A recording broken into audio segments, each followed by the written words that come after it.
Виталий Коржиков «Костерок». Про нашу деревенскую лису из ближнего леса я прежде только слышал. То она, хитрюга, лазила к соседке Нине в курятник, то своих лисят учила охотиться на гусей. А то и совсем разбойница обнаглела и тяпнула любимого Нининого пса Шарика за нос. Жаль, сетовала Нина, что сосед Андрюха не выстрелил в нее.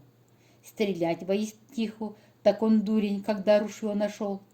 Много я про лису только слышал, а теперь, наконец, повезло ей встретиться. Приехали мы в деревню среди зимы, в самый трескучий мороз.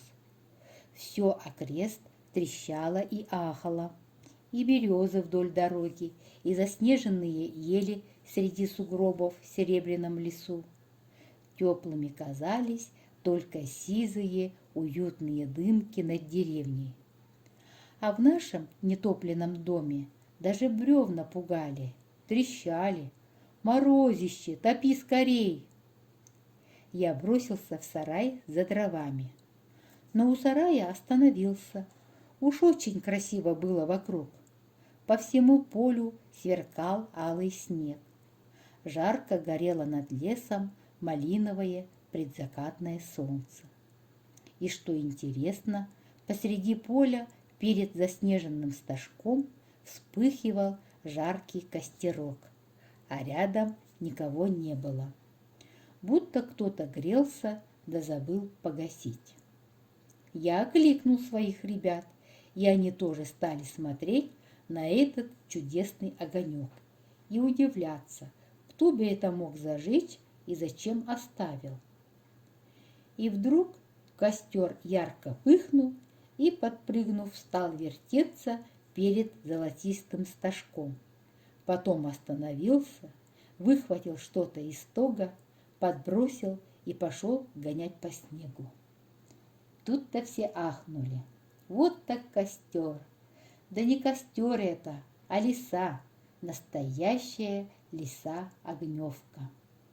Сперва на солнышке грелась, потом за своим хвостом гонялась, а теперь помышковала, вытащила из стога полевку и гоняет носом по снегу, забавляется, подбрасывает и ловит, подбрасывает и ловит. Тут и я, и все забыли, что она курятница и мошенница и плутовка. Только любовались, как вспыхивает на снегу это золотистое пламя, этот чудесный костерок. Даже соседка Нина, пришедшая с гостинцем, банкой молока, залюбовалась, сказала: «Ну, плесунья, ну, красавица, и мороз ей нипочем, и шуба золотой огонь. Хорошо Андрюхи с его ружьем нет, он когда-то воистиху пальнул, хорошо улетела». Тут за спиной вынырнул и Андрюхин голос: «Нина, хватит старое вспоминать. Кто в такую красоту палить станет? Без нее деревня не деревня. А так и лиса красавица, и деревня будто сказка. И лес, и дымки, и Патрикеевна, чистый костер на снегу». Тут солнце покатилось за лес. Костерок нырнул куда-то, затрещало еще сильнее, и мы убрались с дровами в дом. Затопили, в трубе загудело, а мы сидели у пылающей печи, пили из кружек горячий чай с молоком и смотрели в открытую печную дверку, как бегут по жарким поленьям золотые язычки пламени, то пляшут, то вертят яркими хвостами, будто лисички, и вдруг, подпрыгивая, убегают в трубу. Все усмехались. Может, и вправду наша Патрикеевна сказочная, совсем как та, что и деда провела, и волка ловить рыбу хвостом заставила. Ловись, рыбка большая, ловись, маленькая.